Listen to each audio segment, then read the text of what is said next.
Ya, zona penurunan tadi malam ternyata hanya sempat menyentuh kembali zona 1765, padahal area terendah yang sempat tercipta di zona atau sesi Asia kemarin itu berada di zona 1764,40. Artinya sempat dua kali menyentuh area support yang sama, tapi tidak berhasil menekan jauh lebih dalam. Dan kemudian yang terjadi adalah rebound sampai zona 1785 ataupun 1784. Nah, otomatis kalau kita lihat zona ataupun area pergerakannya dengan ditutup di area 1777, saya rasa dengan sangat meyakinkan apa yang sempat kita kupas kemarin, ekspektasi saya terwujud. Artinya candlestick yang berbentuk hammer atau mungkin lebih kepada doji sebagai isyarat atau simbol untuk adanya reversal sudah terbentuk di hari kemarin. Sehingga untuk pagi hari ini, persis dengan apa juga yang sempat kita kupas kemarin, kalau memang terjadi doji candle, maka hari ini di hari Selasa, kemungkinan rebound itu akan nyata. Dan itu yang terjadi di pagi hari, kita sudah mendapati zona 1786. Nah, hari ini kita akan terfokus hanya satu saja kepada Fed's Powell Speech terkait dengan apa yang akan disampaikan sebelum pertemuan Fed di tanggal 15 dan 16 Desember mendatang. Tapi yang jelas, tadi malam Fed sendiri sempat mengumumkan satu hal yang sangat menggembirakan, yaitu terkait dengan mereka memperpanjang likuiditas emergensi atau likuiditas darurat sampai kurang lebih di tanggal 31 Maret yang mendatang. Ini artinya persis dengan apa yang kita perkirakan. Mau tidak mau, kebijakan moneter, pelonggaran moneter, dan juga terkait stimulus-stimulus yang berada di dalamnya, itu tetap akan di-extend sampai 3 atau bahkan 6 bulan ke depan. Ini terkait dengan ketidakpastian yang masih meliputi ekonomi dunia, termasuk juga Amerika. Meskipun, lagi-lagi saya ingatkan, terkait dengan vaksin yang akan dirilis di bulan Desember ini. Kita sudah mendapati agenda tanggal yang sudah fix di antara Amerika ataupun Inggris. Dan Inggris diperkirakan akan menjadi yang pertama untuk memberikan otorisasi terkait vaksin tersebut. Dan suntikan pertama diperkirakan di tanggal 7 Desember, sementara Amerika di tanggal 10 Desember.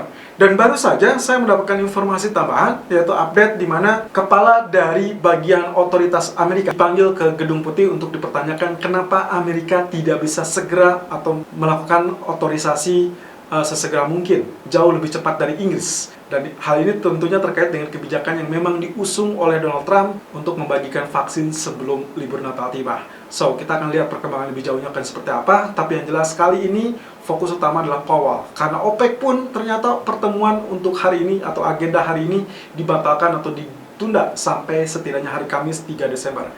Yang sangat menarik adalah tentang potensi kemudian hari.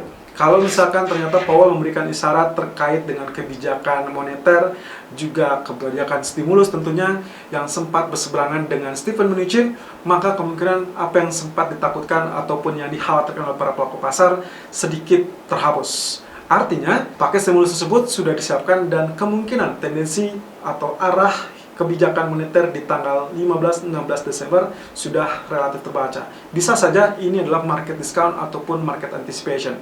Tapi beberapa pengamat menilai emas masih memungkinkan untuk terjadi kenaikan terkait ketidakpastian ekonomi dalam 3 hingga 6 bulan mendatang. Kita lihat technical view untuk kali ini dengan keadaan DXY ataupun US dollar yang sempat mengalami rebound tapi juga kembali dalam fase tekanan. Apakah ini sudah saatnya emas kembali dalam zona bullish lalu menatap area 1800 atau memang masih tertunda setidaknya sampai rilis data November mendatang?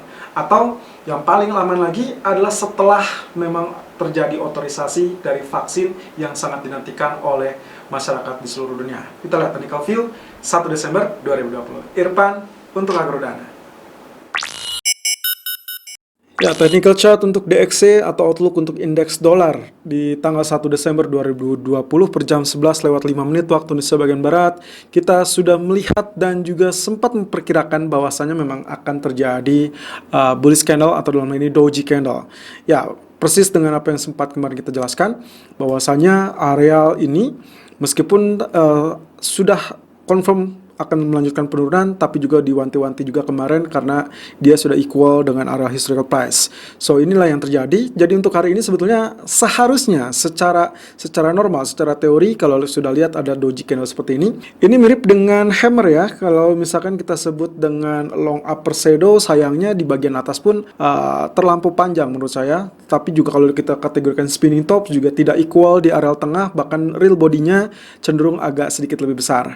Jadi kemungkinan kita kita asumsikan saja ini adalah hammer, yang artinya kemungkinan potensi kenaikan untuk hari ini seharusnya secara normal akan relatif dominan. Itu adalah untuk US dollar, di mana perkiraan maksimum untuk rebound ataupun kenaikan kurang lebih berada di area candle yang pernah tercapai di tanggal 27 November. Ini adalah area candlesticknya, lalu kemudian area tertingginya berada di area 92.00. Jadi ada kemungkinan potensi tersebut bisa saja kembali digapai, tapi dengan catatan karena outlook secara garis besar atau secara majornya adalah penurunan atau penekanan untuk US dollar, maka kemungkinan kenaikan pun tidak akan terlampau besar. Di grafik H4, potensi kenaikan yang sempat terjadi, spike yang sempat terjadi, ternyata juga kembali tertahan di zona areal garis kuning atau trendline kuning. Anda bisa lihat di sini, shadow yang sempat muncul atau tail yang sempat muncul ke areal atas, kita anggap ini adalah spike yang hanya sekilat. Lalu kemudian ternyata pagi ini dibuka dengan areal berada di bawah zona trendline tersebut. Sehingga akhirnya dia sangat wajar kita asumsikan sebagai area pullback, dan lagi-lagi areal kuning ini membantu sebagai area resisten yang cukup tangguh. Di grafik H1, hal yang sedikit berbeda karena areal garis justru ditembus, dan lagi-lagi kalau Anda ingat di 2 pekan lalu sempat atau pernah terjadi bahwasanya saat dia spike lalu kemudian dia kembali tergelincir dalam artian sebagai pullback, di sini adalah area pertanyaan kita. Apakah dia pullback normal? Artinya kalau pullback normal, otomatis yang akan terjadi setelah menyentuh area support, maka dia akan terjadi pantulan ataupun rebound kembali atau rally kembali. Tapi kalau misalkan ternyata pullback yang tidak normal, artinya pullback tersebut juga akan kembali breakout ke dalam zona trendline tersebut. Dan 2 pekan yang lalu kejadian ini pernah terjadi, bahkan penurunan bukan hanya sekedar pullback tapi kembali ke dalam fase tekanan atau di bawah area trendline. Technical view gold 1 Desember 2020 per jam 11.10 menit waktu Indonesia bagian barat, high 1785.80, low 1775.60, dan running price 1784.80. Saya rasa sedikit review saja dengan apa yang sempat terjadi ataupun yang sempat kita ulas kemarin sore, di mana gold outlook saya sempat menyebutkan ekspektasi saya adalah candlestick ditutup dengan keadaan doji candle, baik itu hammer, hanging man, atau apapun namanya, yang terpenting adalah doji candle tersebut bersifat reversal atau memberikan sinyalmen untuk terjadinya pembalikan arah. Well, kita lihat ya. Potensi candle kemarin dengan areal candle real bodinya seperti ini, lalu kemudian ada tail yang cukup panjang ke arah bawah, sementara tail di atas hanya sedikit saja. Sayangnya ini tidak termasuk bagian dari hammer yang sangat potensial ataupun yang sangat ideal. Kita lihat di beberapa waktu yang lalu di tanggal 3 Agustus, ini pernah terjadi hal yang serupa tapi real body yang relatif pendek. Kemudian juga yang pernah terjadi di tanggal 31 Agustus, juga hal yang sama.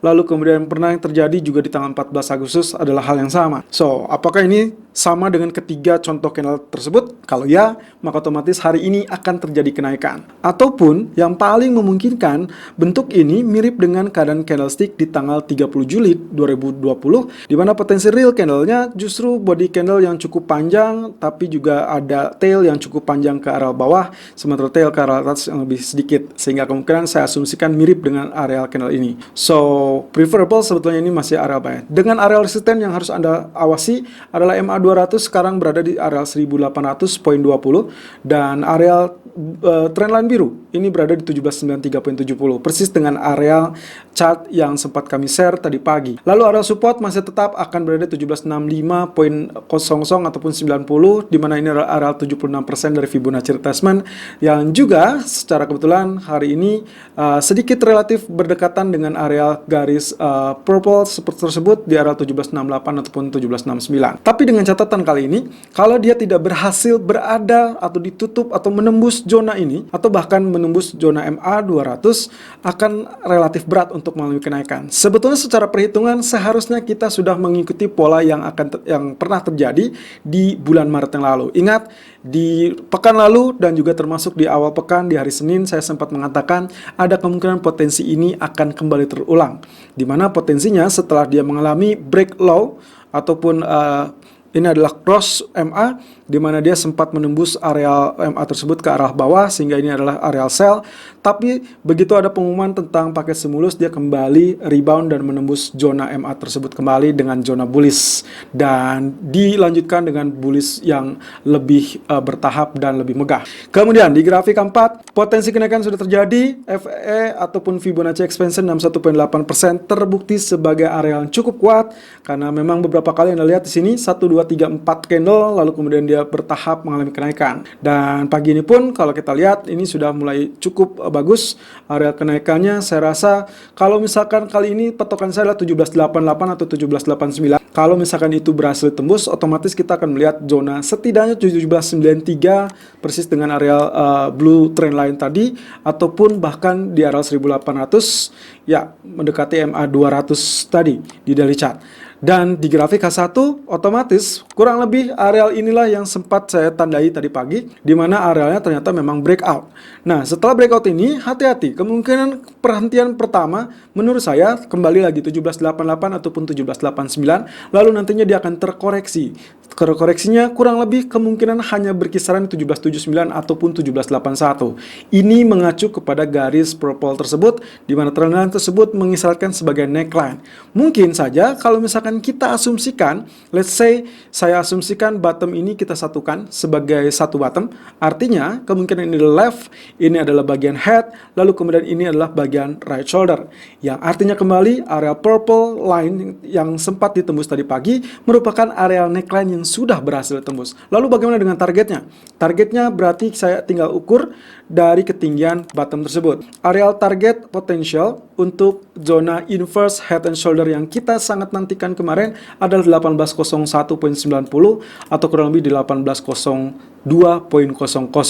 Sehingga untuk hari ini saya masih tetap confirm untuk melakukan buy on dip 1774 ataupun 1775.50 atau mungkin mendekati, dengan target pertama adalah 1781.20 dan target kedua 1788.60 dan stop loss di 1767.00. Lalu skenario kedua, kalau misalkan ternyata kenaikan sudah terlanjur terjadi sampai at least 1788 atau bahkan 1790, maka Anda harusnya mencari area pullback terlebih dulu di kisaran 1780 ataupun 1782, which is kalau Anda mau melakukan buy, asumsi saya kalau misalkan high sementaranya 1790, maka area buy Anda harusnya berada di 1781 hingga 1782.50. Selalu gunakan stop loss dan risk management sesuai dengan equity dan strategi trading Anda. Irfan untuk Agrodan.